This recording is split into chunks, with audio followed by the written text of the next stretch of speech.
Assalamualaikum warahmatullahi wabarakatuh. Apa kabar anak sehat? Bujang-bujang saya sehat? Alhamdulillah. Garis-garis saya siap? Sehat semua? Alhamdulillah ya. Saya bernostalgia 2 tahun yang lalu kita juga mengadakan kegiatan di musola ini dengan acara yang sama ya. Maka ini bagian dari nostalgia kita.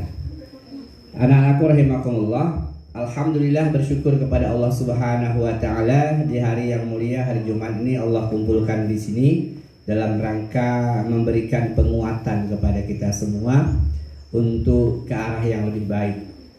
Kemudian salawat dan salam semoga senantiasa Allah limpahkan kepada teladan terbaik kita Nabi Muhammad sallallahu alaihi wasallam. Saya panggil kalian anak-anakku. Saya dan Pak Dwi sahabat lama berpuluh tahun di Semantri, ya. Dan kami di sini juga ikut mengikuti perkembangan SMK YPIB ini. Berdoa juga semoga anak-anakku semua dapat mengikuti ujian sekolah dengan sebaik-baiknya. Amin. Amin. Baik, tema kita adalah selamat datang masa depan. Aku mau sukses dunia akhirat. Jadi ketika bicara sukses bukan hanya dunia ya. Karena sukses dunia Allah berikan kepada siapapun. Tapi sukses akhirat tidak semua mendapatkannya. Baik, anak-anakku rahimakumullah.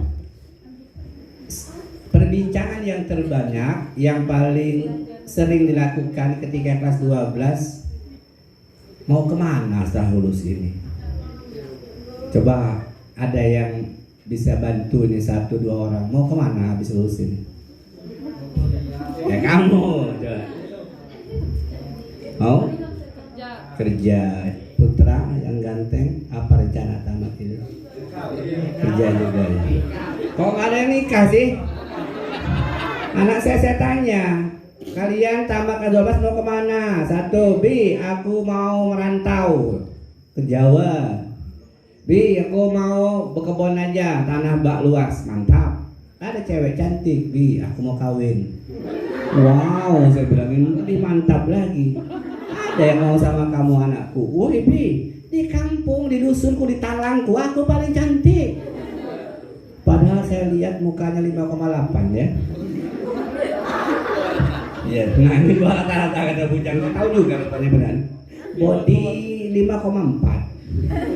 Ya, pendek, kurus, kering. Jangan tersinggung, baru mulai ngaji udah tersinggung, udah mutu, nggak enak betul lagi ini ngomongnya. Jadi saya bilang bagus itu, ada yang mau, banyak Bi.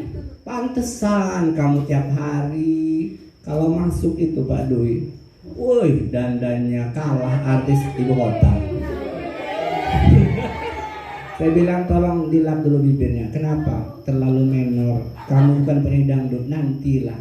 Bi, di kampung saya nggak apa-apa kayak gini. Iya, tapi di sekolah sayangku. Ambil tisu, ayo lap-lap pelan-pelan. Nanti pas pulang jam sekolah, dengar bel, main. Yang pertama dicari. Nah, ini tahu pengalaman. Kedua, kaca set pergerakan cepat. Orang angkat tangan berdoa, dia nyuruk tangan ke tas, cari lipstik dan kaca, nunduk pelan-pelan. Saya jeritin, boy, kaget dah. Tanti dulu dandan itu, doa dulu ya Bi, sambil berdoa mata ke bawah. Oh tadi yang dihapus sebelah sini. Itu nggak apa-apa ya. Kalau memilih menikah itu lebih baik. Kalau ada yang mau ya. Kalau nggak ada yang mau, ya berdoa kepada Allah. Ya Allah, datangkan lelaki yang tampan ya Allah, yang solih ya Allah, yang kaya ya Allah, yang orang tuanya sudah ngos-ngosan ya Allah. Nah, minta warisan rupanya orangnya. Anak bujang saya juga begitu doanya. Ya Allah, sebentar lagi tamat ya Allah, datangkanlah wanita yang cantik ya Allah. Sambil berdoa itu lihat muka kita. Ya Allah, nggak matching sama saya. Yang solihah ya Allah. Amin. Yang orang tuanya kaya ya Allah. yang orang tuanya kaya tapi sudah mulai sakit-sakitan, ya Allah. Nah, gawat doa itu. Kata malaikat, kurang ajar betul kami doanya. Nah, semuanya berpikir setelah ini mau kemana, habis lulus mau kemana saya ini. Sehingga pada sebagian besar siswa-siswi kelas 12, SMA, SMK galau. Galaunya itu sudah pada level yang tinggi. Galau tingkat dewa. Ya, galau tingkat dewa itu gimana, Bi? Ya beginilah galau tingkat dewa. Beginilah galau tingkat dewa. Jangan saling kelihatan, apa saling melompat itu. Nah, gawat nih Pak Dwi. Mau lihat-lihatan dia orang. Kok kayak kamu? Iya. Ini galau tingkat dewa. Ini bilang, kamu mau kemana bro? Aku bingung. Yang ini ditanya, kok kamu menang wae mas? Aku juga bingung. Mau kemana taman SMK ini? Udah, jangan oleh kawannya, tersinggung dia nanti. Jangan kelihatan ya, apalagi bertiga, pas betul. Kok kayak kita ya, enggak ya. Inilah galau tingkat dewa, masya Allah, Bi, seremnya Bi. Enggak, ini memang galau, mau kemana? Enggak enak lagi nggak sekolah itu Pak Dwi. Kenapa nggak enak? Uang jajan putus, transport selesai. Nah mak nggak ada uang jajan, minta apa kamu? Tak kampleng apa? Enak betul kalau jajan tuh kalau masih sekolah. Maka ketika COVID banyak yang stres. Bi masuk lagi, Bi nggak tahan saya masuk. Kenapa? Mau belajar kamu? Bukan. Kenapa? Jatah. Nggak ada selama COVID. Transport nggak ada, uang jajan nggak ada. Makanya masuk aja Bi, selip-selipin dikit. Maka kita pernah kegeblek juga tuh kan saya cerita ya. Datang tim gugus, wah anak-anak panik. Mana masker kamu? Mana masker kamu? Itu Pak, kata Abi nggak pakai nggak apa-apa. Saya pula yang disalahin. Ya, baik. Jadi galau tingkat dewa itu dialami sebagian besar siswa-siswi kelas 12. Sekarang nggak usah galau. Gimana sih ngobatin galau ini? Minum obat anti galau. Beli di apotek punya Pak Dwi ada ya. Di mana? Promosi ini. Baik. Apa yang harus lakukan? Aku pengen sukses. Aku ingin sukses di akhirat. Yang pertama, anak-anakku luruskan niat. Mumpung masih sekolah, karena sebagian besar orang belajar ilmu itu, sekolah itu niatnya keliru sebagian besar. Sebagian besar bercita-cita aku sekolah di YPIB ingin jadi perawat, ingin bekerja, ingin supaya bisa nanti jadi asisten apoteker. Semuanya hanya bicara dunia. Hampir tidak ada yang bicara kenapa kamu sekolah. Aku ingin mendapatkan kebaikan untuk akhiratku. Wow, amazing. Kayaknya kamu sudah mau mati belum boy?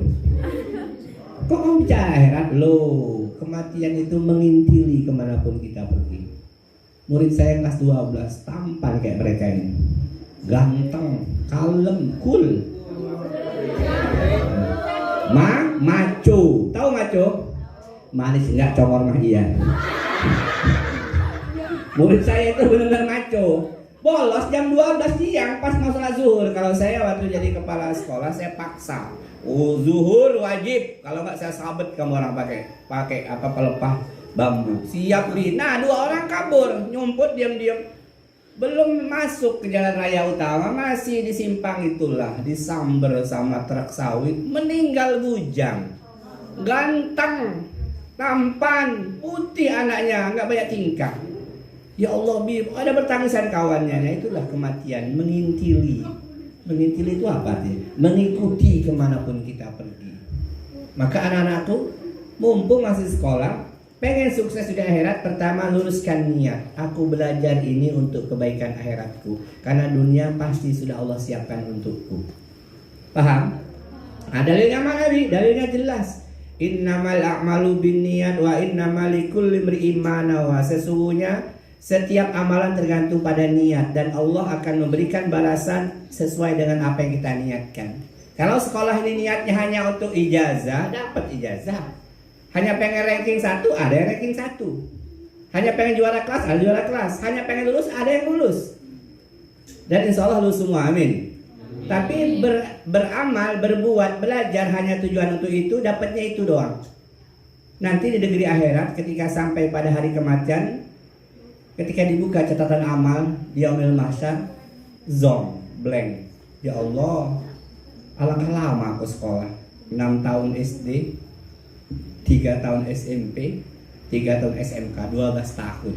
Pantat tepos, kaos kaki habis 12 pasang, sempak bolong-bolong, ya. Singlet habis berapa, sepatu habis berapa, ternyata nggak ada pahala seupil pun dari 12 tahun yang dijalani. Bayangkan anak, sedih. Iqra kitabak, kata Allah, baca kitab catatan amalmu. Buka. Belajar SD 6 tahun, zong. Kenapa? Cita-citanya hanya pengen masuk SMP favorit. Belajar mati-matian, kepala jadi kaki, kaki jadi kepala, hanya pengen dapat nilai rapot yang bagus. Tidak ada terbesit sedikit pun di hatinya ingin untuk kebaikan akhiratnya. Belajar SMP 3 tahun, dibuka catatannya, klik SMP, klik 3 tahun. Ya Allah, zong juga, nol, nggak ada catatan pahala sedikit pun. Padahal 3 tahun SMP itu luar biasa. PR-nya berapa kali, ulangan harian ya, ulangan semester, mini semester, betul. Ujian nasional, nyungsep kadang. Oh nggak ada ya Allah, kamu kan hanya pengen masuk SMA favorit tujuanmu. Kamu belajar kan hanya pengen nilai, rapot kamu bagus, kamu nggak ada tujuan di hatimu untuk kebaikan akhiratmu. 3 tahun SMK, nih mumpung belum tamat ya, belum lulus, luruskan niatnya, perbaharui niatnya, perbaiki niatnya. Di ujung-ujung ini ya Allah, aku belajar 3 tahun di sini ya Allah, aku niatkan untuk kebaikan akhiratku ya Allah. Maka itu pasti ada catatan pahalanya. Lelahnya anak-anakku, capeknya dan urusan sekolah, PR-nya, tugas-tugas mandirinya, ya kan ya, itu semua ada balasan pahala insya Allah kalau niat kita betul-betul lurus untuk kebaikan akhirat. Ini salah satu dalilnya ya. Baik, kalau kita belajar hanya untuk dunia, untuk nilai, untuk ijazah, untuk gelar, untuk dapat pekerjaan, apa kata Nabi kita SAW? Man ta'allama ilma mimma yubtagha bihi wajhullahu azza wa jalla la yata'allamu illa yusiba bihi arada minad dunya lam yajid arfal jannati yaumal qiyamah. Barang siapa belajar ilmu, antum semua, dengan tujuan seharusnya untuk mendapatkan keridhaan Allah dan untuk menatap wajah Allah di akhirat nanti, tetapi belajarnya ternyata hanya untuk dunia dan perhiasannya, hanya untuk gelar, hanya untuk ijazah, ranking, nilai rapot untuk dapat kerjaan, maka orang-orang yang seperti ini kata Rasulullah, dia tidak akan pernah bisa mencium bau surga pada hari kiamat. Nah, alangkah serem iya, kenapa? Karena salah dalam hal niat, berniat hanya untuk dunia, dia akan diazab di neraka. Jarang orang paham, termasuk orang tua. Terkadang nyekolahkan anaknya supaya kamu nanti bisa dapat kerja. Nah, loh mak, belajar itu kan ibadah mak. Harusnya yang paling pokok tujuannya itu untuk surga saya, untuk membangun istana saya di surga, untuk membuat taman-taman di halaman istana saya di surga. Bukan sekedar mendapatkan ijazah, bukan untuk mendapatkan nilai. Maka mumpung masih sekolah, masih ada beberapa hari ke depan, yang ada di hati ini diperbaharui. Ya Allah, aku belajarlah ini ya Allah. Nggak usah diucapkan, dalam hati aja. Aku ingin mendapatkan kebaikan darimu ya Allah. Aku ingin keridhaanmu ya Allah. Aku ingin untuk akhiratku ya Allah. Orang yang belajar hanya untuk dunia, cenderung nanti dia belajarnya yang penting nilai besar. Makanya kenapa nyontek, kenapa curang, itu penyebabnya karena niatnya hanya dunia. Terserah bagaimana caranya, yang penting aku harus juara di kelas ini, aku harus ranking 1 di kelas ini. Maka pasti dia akan berbuat curang apapun dilakukan. Kawan di depan ditendang, cepet lagi, woi nomor 2 itu. Nanti aku belum selesai. Tuh. Tapi kalau orang sudah memperbaharui niatnya karena Allah untuk kebaikan akhiratnya, dia enggak, ngapain aku paksakan berbuat curang.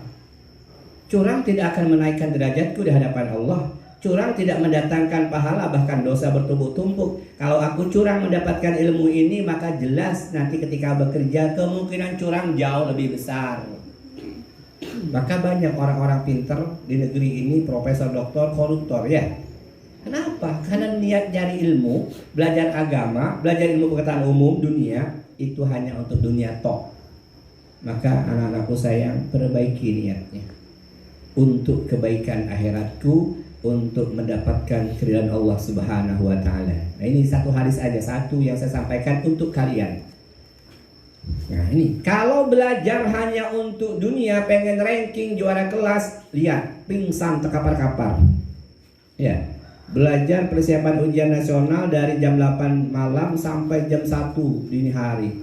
Habis itu nggak bisa tidur. Pas ujian hari pertama gedebuk jatuh, digotong rame-rame. Mbak kok pingsan? Wah, persiapan saya terlalu berlebihan ya. Stres. Ketika nggak bisa jawab soal, stres. Di gambarnya foto, gambar wajah guru yang mengawas. Nah, ibu itu dilukisnya. Kenapa? Stres. Kenapa? Karena dia pengen nilai yang besar, tidak ada sedikit pun niat untuk kebaikan akhirat. Kalau untuk kebaikan akhirat jelas semampunya saja, tapi tetap belajar. Mampu jawabnya segini. Tapi jangan lupa lebay ya. Maafkan bu guru cantik, aku tak mampu menjawab soalmu. Astagfirullahaladzim, aku mohon ampun kepada Allah. Terus belakangnya, wahai guru yang baik hati, tambahlah nilaiku. Kata gurunya, ya Allah, sudah mulai stres anak saya ini. Nah, itu pertama. Perbaharui niat-niat kita ketika belajar ini. Ketika menjadi siswa, perbaiki. Ya, ini untuk para guru. Ini nggak ada gurunya, nggak saya sampaikan. Pak Dwi udah paham ini. Kalau guru bekerja hanya ingin niatnya mendapatkan honor, gaji, sertifikasi, maka dia tidak mendapatkan kebaikan di akhirat sedikit pun. Orang yang beramal hanya untuk dunia, boleh jadi Allah kasih dunia, boleh jadi enggak Allah kasih, terserah pada Allah. Tapi ingat, orang yang bekerja hanya untuk dunia, nanti anak-anakku kerja misalnya, hanya tujuannya gaji tok, nggak ada sedikit pun di hati ini aku kerja ini untuk mendapatkan keridhaan Allah. Aku ingin lelah ini pahalanya nanti di akhirat, bukan di dunia. Karena di dunia sudah Allah jamin, mantap. Tapi kalau hanya untuk dunia, untuk gaji, dia hanya bekerja sebatas tanggung jawabnya saja. Sudah bu, sudah pulang, nggak peduli dia apa yang terjadi dengan yang sekitar dia. Yang penting gaji saya dibayar. Nah yang seperti ini, kapan penyesalannya? Ketika tiba hari kematian. Ketika tiba hari kematian sudah dipamerkan pahala yang Allah akan berikan. Lalu dia lihat, ya Allah, jadi perawat saya 12 tahun di rumah sakit itu nggak ada sama sekali balasannya. Kata Allah, kamu kan pengen gaji toh kan? Udah dikasih kan tiap bulan sama direktur, sama bendahara rumah sakit.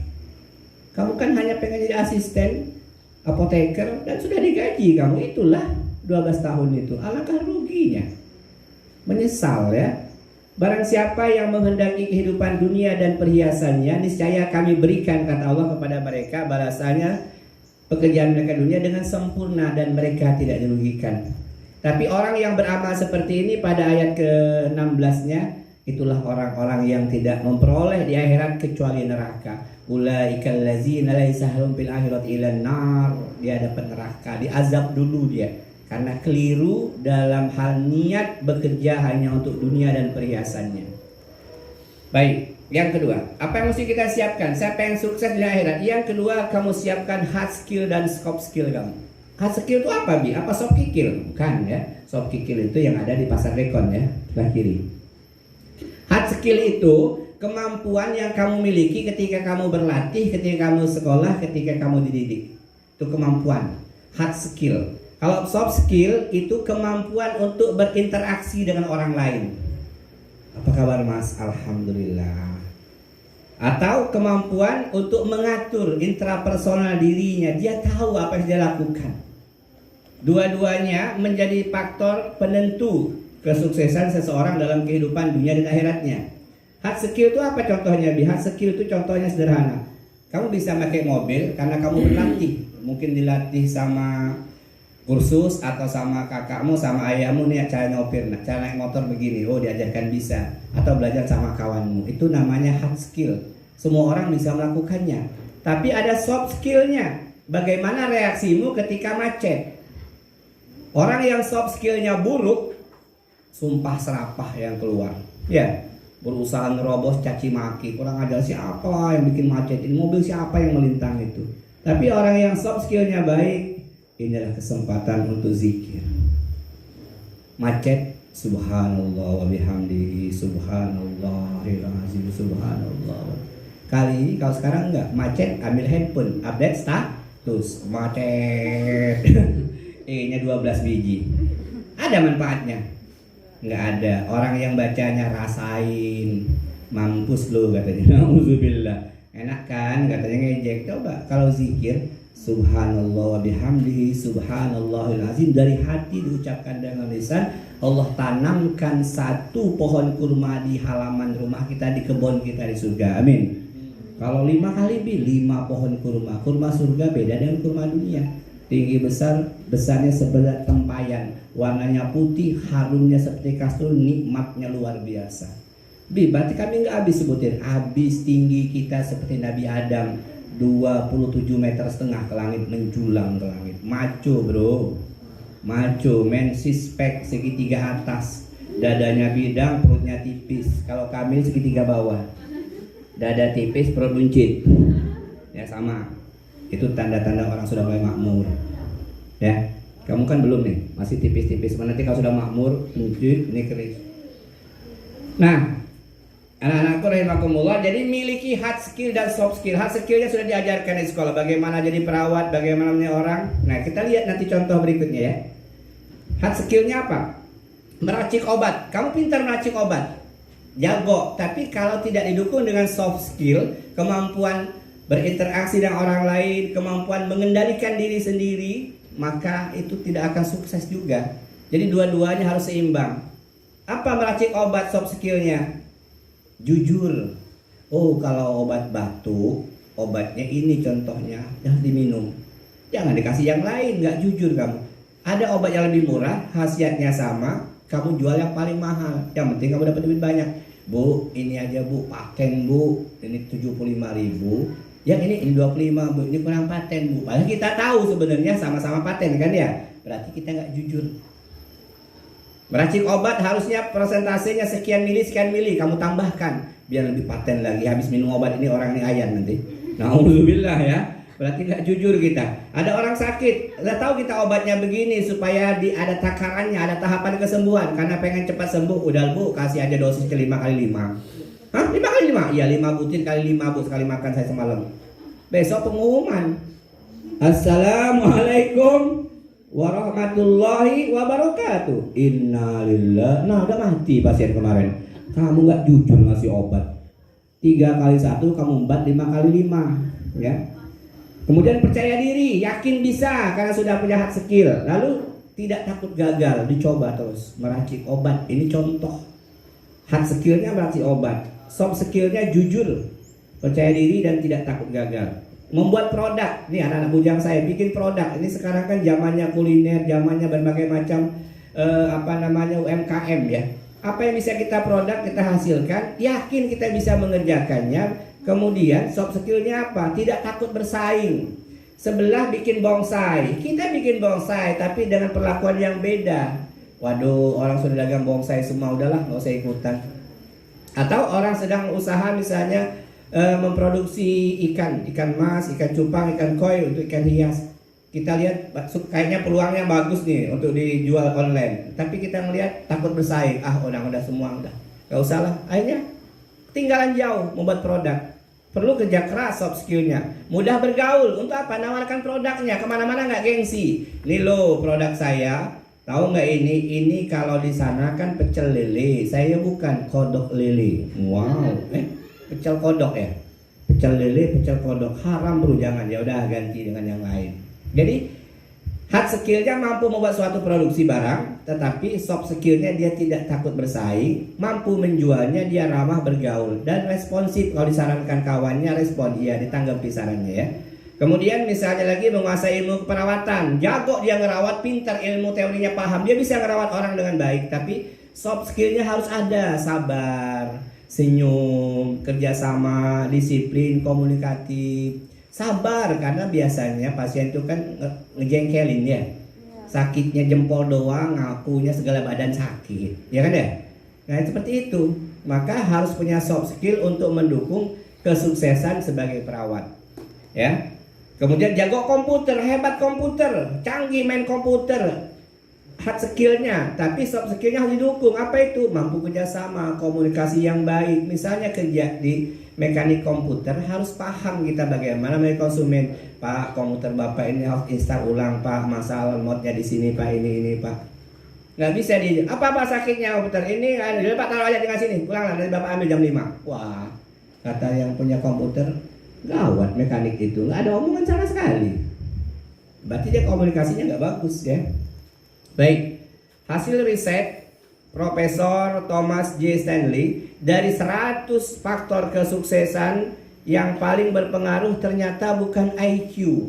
Beliau neliti terhadap begitu banyak miliuner di Amerika, ditanya, di riset, apa sih sebab mereka sukses? IQ itu bukan faktor utama. Kecerdasan intelektual itu nomor 21.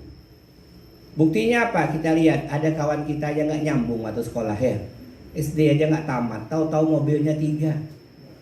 Dari mana ilmu dia itu? Oh bukan IQ berarti. Ada orang yang ranking 1 di kelasmu nanti, ternyata 20 tahun kemudian kehidupannya standar aja. Kawan saya SMA bisa nulis kanan kiri pintar, matematika NEM-nya 10. Kami pasti berpikir dia paling sukses di antara kami. Saya nggak sebutkan namanya, ini untuk pelajaran. Kami semua berpikir, kami belajar sama dia, bimbel sama dia, les, belajar ke rumahnya, minta ajar matematika, fisika, bahasa Inggris. Dia nulis kiri kanan bisa, satu nulis matematika, satu nulis kimia, bisa dua-duanya jalan. Saking hebatnya, NEM matematikanya 10. Ternyata Unsri aja nggak jebol dia. 2 kali tes Unsri nggak lulus dia. 10 tahun kemudian tamat kuliah kami kumpul reuni, apa kabar kawan kita itu? Saya dapat info, dia cuman maaf ini bukan merendahkan ya. Artinya itulah IQ bukan segala-galanya. Dia buka bengkel motor di depan rumahnya, masuk gang. Yang benar, iya saya sudah ke sana. Reuni berikutnya 2 tahun kita undang, kita kirim tiket, kita kasih uang untuk istri dan anak-anaknya. Kamu harus berangkat. Kumpul lah malam-malam, kumpul sekitar 30 orang teman sekelas di Jakarta. Apa kamu gitu? Gak tahu lah saya sudah, kalian kan tahu, kalian belajar sama saya semua. Yang ajar matematika fisika saya. Ternyata 2 kali saya Unsri gagal, nggak lolos saya, hanya untuk fakultas yang biasa aja. Akhirnya coba itu gagal, coba ini gagal. Saya buka bengkel motor hanya dengan modal ijazah SMA ini. Sedih juga dengar ceritanya. Nah, itu pelajaran artinya IQ, kecerdasan bukan pendukung utama. Kata Profesor Stanley, dia ranking ke-21 dari 100 urutan orang yang sukses. Sekolah tempat favorit, kan ada berpikir kalau sekolahnya SMA favorit pasti sukses dunia akhiratnya. Enggak juga. Sekolah tempat favorit itu hanya ranking ke-23. Jadi anak-anakku sekolah di sini, jangan berkecil hati, jangan menganggap bahwa yang akan sukses itu anak SMK 1. Tidak, semua orang punya peluang yang sama untuk sukses. Luruskan niat dalam seluruh amal ibadah kita untuk keteguhan akhirat kita. Dunia sudah Allah jamin. Yang kedua, tingkatkan kualifikasi kemampuan kita, hard skill kita. Tambahkan ilmunya, tidak cukup hanya di kelas. Baca, bertanya, praktek. Kemudian yang ketiga, NEM. Berapa sih pengaruh NEM terhadap suksesnya seseorang? Atau ranking ya. Ternyata itu faktor yang lebih parah lagi, urutan ke-30. Urutan ke-30 menjadi faktor penentu suksesnya seseorang dalam kehidupan dunia dan akhiratnya ya. Lalu anak-anakku, apa sebenarnya 10 faktor yang paling mendukung seseorang untuk sukses dunia dan akhiratnya? Bukan hanya dunia ya. Sekarang saya tes dulu, bukan tes, saya tanya dulu. Menurut pemikiran kalian, apa faktor pertama, atau sebutkan 10 faktor ini yang ternyata setelah diriset, diteliti, inilah yang menjadi faktor penentu suksesnya seseorang dunia dan akhiratnya.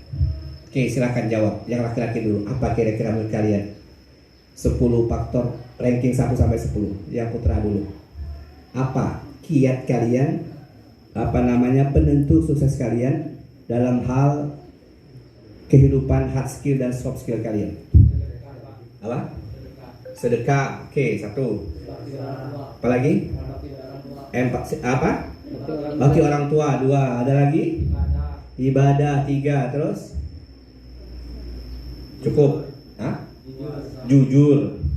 4. Cukup. Yang putri, apa yang paling number one dulu dan nomor 1 yang membuat seseorang sukses?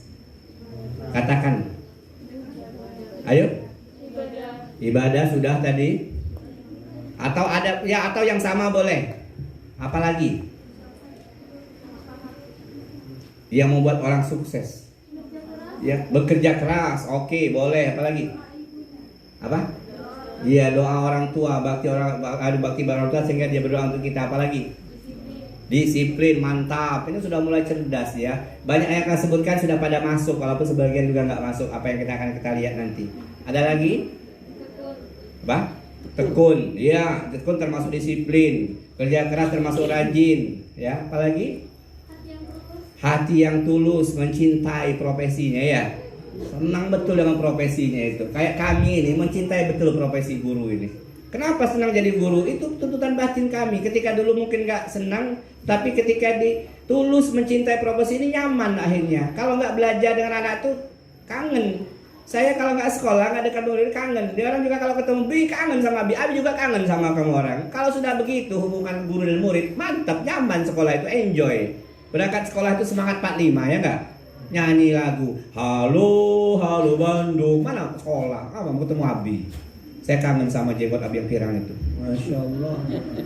Gadis saya Bi kalau foto apa maknanya, jadikan aku yang kedua, jangan sampai uminya marah nanti ya. Wah ini harus dipotong nanti video itu, bahaya nanti dengan uminya. Oke, kita lihat sekarang jawaban antum semua. Banyak yang sudah benar. Memang begitulah. Ternyata anak-anakku nomor 1 untuk sukses itu adalah kejujuran. Dan jawab jujur. Nah, jujur dalam kehidupan itu. Jujur ini bukan berarti kaitannya hanya dengan nipu dan curang. Bukan, jujur dalam segala hal. Ketika ini tugas saya, tanggung jawab saya, kita laksanakan sungguh-sungguh. Maaf, kalau sudah tidak punya sifat jujur, sulit untuk sukses. Misal, asisten rumah tangga, dia nggak jujur. Lagi dia nyuci, ada duit majikannya ya, 100.000. Alhamdulillah, rezeki anak soleh. Soleh dari mana? Bukan hak dia kan ya? Nggak jujur dia. Mungkin sekali lolos, 2 kali lolos, 3 kali majikannya sudah mulai simpen, taruhnya sengaja. Tanya, Mbak tadi dapat uang nggak tuh? Nggak ada Pak, kosong. Hari berikutnya Mbak sini Mbak. Maaf ya Mbak, kontrak kerja selesai. Ini gaji Mbak bulan terakhir. Apa salahku Pak? Apa dosaku? Emang lagu dangdut Mbak? Mbak nggak jujur. Ada lagi yang nggak jujur dengan kerjaan.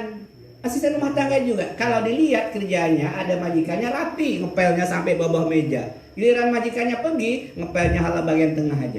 Nanti kan kelihatan sama majikan, ini gak disapu kayaknya. Disapu gak Mbak?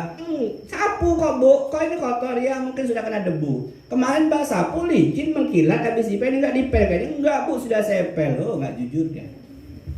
Kadang saking gak jujurnya, di baju ini ada masker, habis dipakai masuk kantong, lupa ngeluarin dia. Sudah dicuci, sudah digosok, pas mau dipakai maskernya masih nempel. Ditanya, Mbak kok nggak dipisah kantongnya? Sudah Bu, sudah saya pisah semua. Mbak, di kantong saya ada masker. Sampai Mbak gosok, kok nggak Mbak ambil, nggak keluarkan? Itu nggak jujur. Nggak jujur dengan pekerjaannya, yang memang tanggung jawab dia. Maka kejujuran number 1. Dalam keadaan bagaimanapun jujur. Baik menyangkut uang, pekerjaan, tugas, tanggung jawab. Yang kedua, disiplin tadi sudah dijawab. Jelas, kalau masuk kantor jam 8 ya sebelum jam 8 sudah di depan kantor, jangan terbalik. Orang Indonesia ini maaf jauh dari disiplin. Orang Jepang waktu proyek Wararem ketawa orang Indonesia. Memang masuk kantor jam 8, orang Jepang setengah 8 sudah masuk kantor, dia sudah nyiapin berkas, komputer dihidupkan, jam 8 dia mulai kerja. Orang kita jam 8 baru datang. Habis datang ngerokok dulu, bikin kopi. Mulai kerja jam 9, geleng-geleng kepala orang Jepang. Mana disiplinnya? Jadi disiplin kalau tidak dibiasakan berat, sampai mati susah disiplin. Yang kasihan ketika dia kerja sama orang lain. Maaf misalnya anakku kerja di rumah sakit, tet jam 8 kamu stempel jempolmu itu ya di daftar hadir itu kan ya, pakai scanner ya. Kalau nggak disiplin lewat 1 menit sudah dihitung nggak hadir atau dipotong gajinya. Stres dia. Kenapa? Tidak terbiasa disiplin. Faktor kedua pengen sukses, disiplin. Yang ketiga, mudah bergaul. Nah ini, ada anak nggak pintar, IQ-nya lemah, ya, bodinya nggak mendukung, 5,6 tadi, tapi gaulnya luar biasa. Orang sekampung kenal semua sama dia. Orang kampung sebelah kenal semua, sehingga ketika dia nawarkan produk gampang. Saya jualan ini loh Bu. Nah kamu yang itu? Iya Bu. Ya Allah, udah lama kamu kesini. Berapa harganya? Langsung jadi deal. Kenapa? Mudah gaul. Orang yang mudah gaul itu kita lihat banyak di antara murid kami ini sekolahnya nggak nyambung juga dulu ya. Sekarang dengan pergaulannya jadi pemborong, jadi orang hebat, ukuran dunia luar biasa. Saya sampai heran, kok bisa ya anak itu ya, dulu bengalnya luar biasa, telat, males, tapi pergaulan di kelasnya hebat. Ternyata setelah ke masyarakat juga makin hebat. Dia kenal dengan semua kalangan, dia supel, dia nggak beda-beda pergaulan selama pergaulan itu dalam hal kebaikan. Nah ini penting, mudah bergaul, jangan hanya diem di pojok kelas. Diem kata kawan kenapa dia tahan kentut, diem ketawa sendiri ya kan, nggak berapa lama mulai stres dia melamun, terakhir jalan kaki tentang jalan sana sini sana, ada kan ya anak SMA itu dulu. Ngeri juga saya kalau dengar cerita itu. Dulu dia hebat waktu SMA, nggak taunya nggak berapa lama gila dia. Jangan sering diem sendirian, diem gelenggem, ujung-ujungnya minum baygon ya. Dukungan keluarga sudah, tadi kerja keras sudah. Kecintaan tadi pada profesi, mencintai profesinya ya. Yakin apapun profesi itu pasti ada suksesnya. Walaupun maaf cakap hanya tukang peternak cupang. Murid saya anak Abung Kunang, saya tiap tahun sama kayak Pak Dwi, saya beri pemahaman, saya buka wawasannya. Tidak harus jadi karyawan pabrik nak di Tangerang, nah udah banyak bertumpuk. Tidak harus jadi pegawai honorer, tidak harus pegawai negeri, nak tiga tentara. Kamu bisa usaha apa peternak cupang waktu itu. Sekarang, waduh, sudah kebeli motor dia harus usaha sendiri di kampung, di talang, di dusun. Tapi jualnya online. Sekarang kan sudah canggih ya. Bikin video pendek, kasih foto, share kemana-mana. Berapa tuh cupang? Sepasang 100, mahal amat, udah 80, deal, kirim. Kata kawannya yang Abi ajari si Trisna dia sukses. Kita iya sekarang udah beli motor dan segala macam dari hasil cupang, beternak cupang doang di kampung, nggak kemana-mana dia. Sementara kawannya yang merantau dia kerja di pabrik setengah mati, masuk jam 8 pulang jam 4 ya. Nanti tua dipecat, selesai pensiun pulang kampung baru mau berkebun. Habis waktu muda tenaga hanya di pabrik, rugi besar. Kepemimpinan, kepribadian, hidup teratur ya. Kemudian kemampuan menjual ide. 10 ini kata Profesor Dr. Stanley, pendukung sukses seseorang. Saya ambil yang kerja keras. Biar anak terbiasa.